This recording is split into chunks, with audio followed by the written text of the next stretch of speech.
You could work the exact same job for the next 20 years, get a raise every single year, do everything right on paper, and still end up with less freedom than you have today.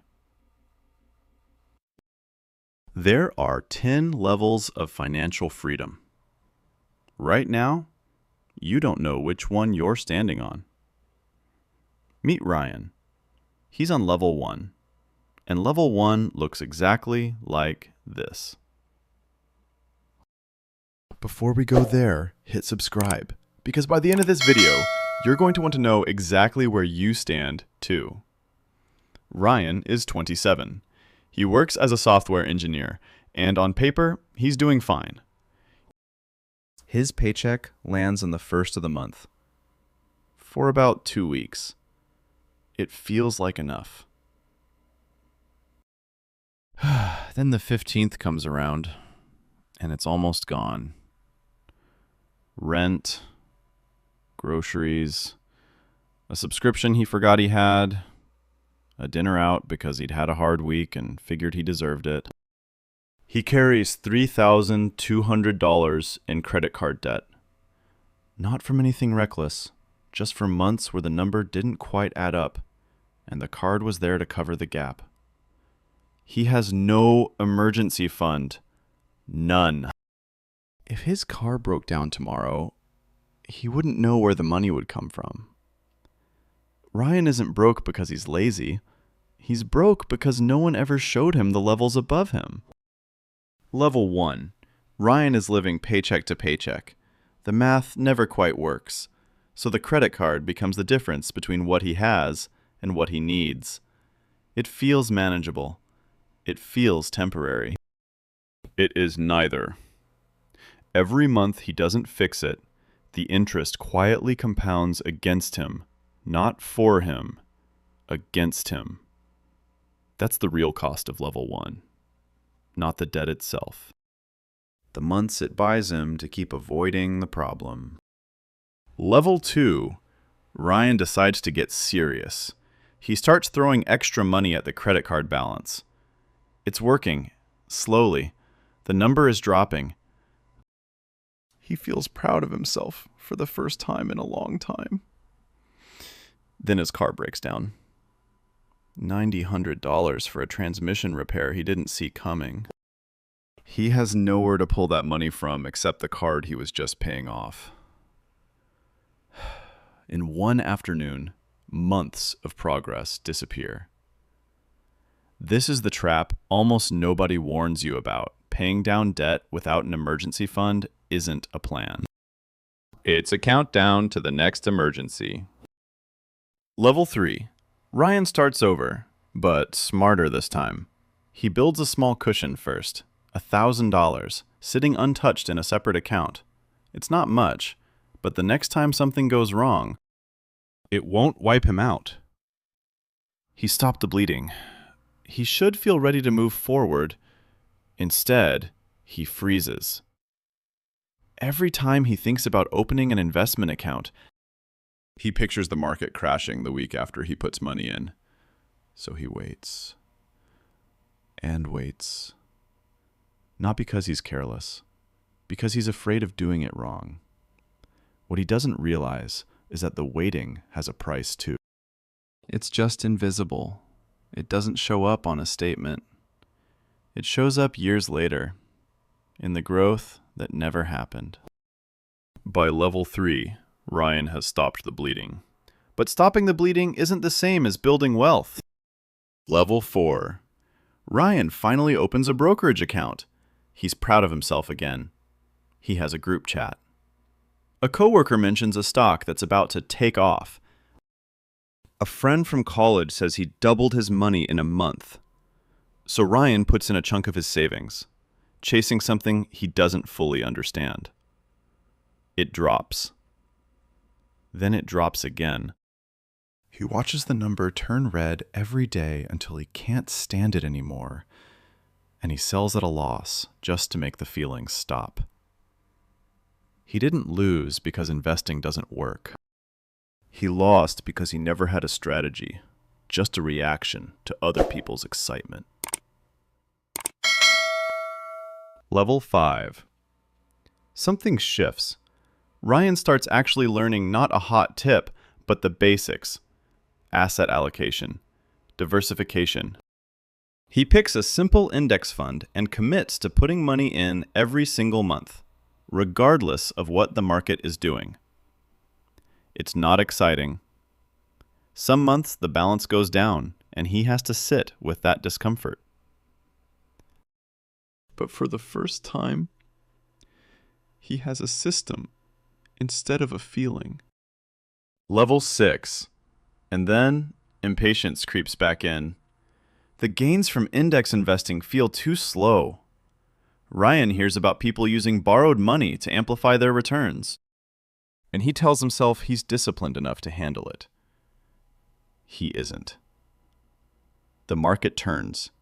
The loan doesn't care that it was a bad month. The payment is still due. In a matter of weeks. He watches almost everything he'd carefully built at level 5 nearly disappear. The lesson isn't that leverage is evil. The lesson is that every time Ryan skipped the system for a shortcut, the shortcut won. Ryan almost quit right there. Almost everyone does around level 6.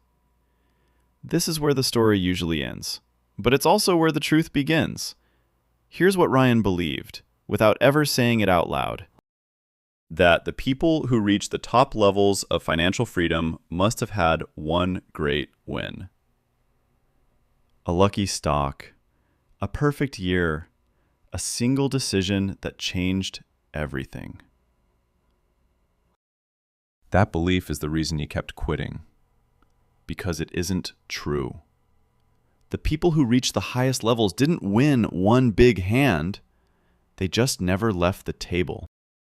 Let me show you what that actually looks like, with a simple example. Imagine two people, both 25 years old. The first one starts investing right away, a modest amount, every single month. The second one waits. Life gets in the way, the market feels scary, there's always a reason to start next year. 5 years pass before the second person finally begins, and from that point on, they invest the exact same amount every month with the exact same discipline as the first.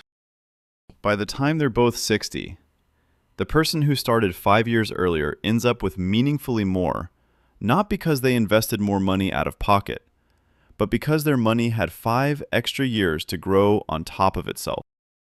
Interest earning interest, growth earning growth, quietly in the background for half a decade longer. This is just an illustrative example to help you understand the power of long-term compounding. Your actual results will depend on your income, expenses, returns, and investment choices. But the principle underneath it doesn't change. Time isn't a side factor in building wealth. It's the main ingredient. And the most expensive thing Ryan ever did wasn't the leveraged bet at level 6. It was every month before that, spent waiting for certainty that was never going to come.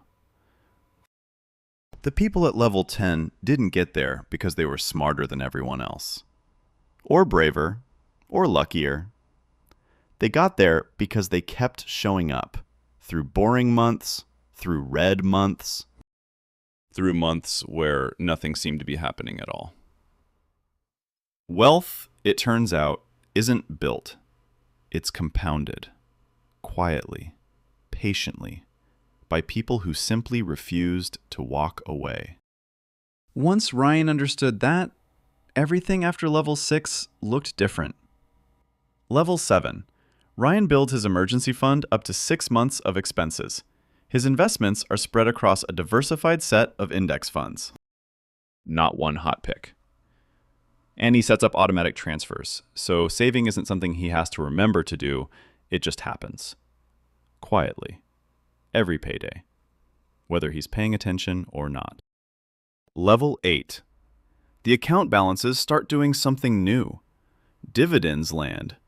A rental property he'd been saving toward starts bringing in a little income of its own.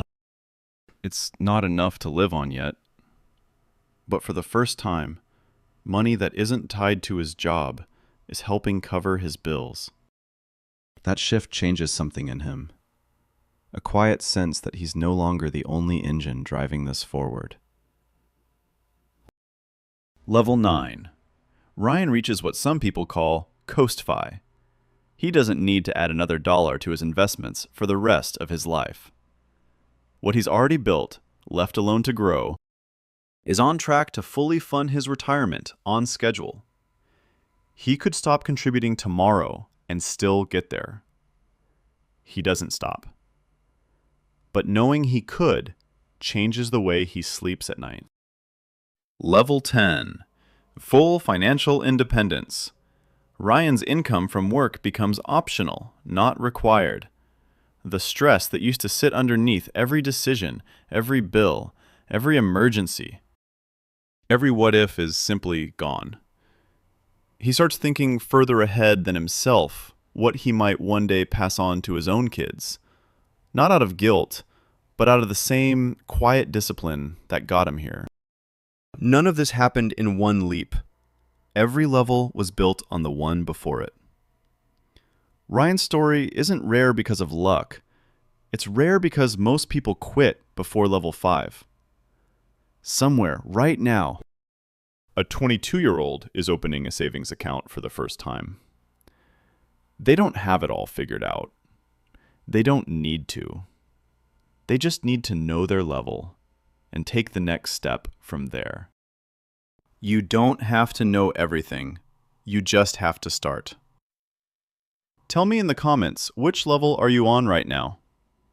And subscribe, because we're going through every level, one video at a time.